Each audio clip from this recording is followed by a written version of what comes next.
వాళ్ళు చెట్ల వంక అలా చూస్తున్నారు వెడుతూ. రాజు అనేటటువంటి వాడు చేష్టితముల వలన మనసుని పట్టుకోగలిగిన వాడు అయి ఉండాలి. ఎంత పెద్ద మాట అండి అది. నిజంగా చేష్టితము అంటే శరీరములో ఉండేటటువంటి భావ ప్రకటన, శరీరావయవముల వలన భావము ప్రకటింపబడితే చేష్టితం అంటారు. అబ్బా అన్నారనుకోండి, ఆశ్చర్యాన్ని ప్రకటించారు అని. భావాన్ని శరీరంలో కదలికల వలన రాజు పట్టుకుని దాని వలన అవతల వారిని గ్రహించగలిగిన బుద్ధిమంతుడై ఉండాలి. అసలు నువ్వేం చూసావు వాళ్ళ కదలికలు? అసలు నువ్వేం చూసావు వాళ్ళ చేష్టితం?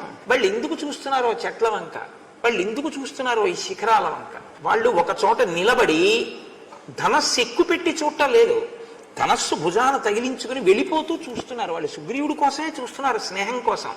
కానీ వాళ్ళల్లో ఉద్విగ్నత లేదు, వాళ్ళు ఏదో వెతుక్కుంటున్నట్లుగా ఉందంతే. అసలు వాళ్ళ చేష్టితం నీకు అర్థమైందా? అర్థం కాకుండా ఓ నిర్ణయానికి వచ్చి ఎలా పరిగెడుతున్నావు? నువ్వు ఎలా రాజు అవుతావు? ఏమి మాట్లాడి నిజంగా హనుమంటే మహానుభావుడు. మరిన్ని వీడియోస్ కోసం గాడ్ స్టేటస్ 03ని ఫాలో చేసుకోండి. అప్పుడే మీరు మరిన్ని రామాయణం వీడియోలు చూడగలరు.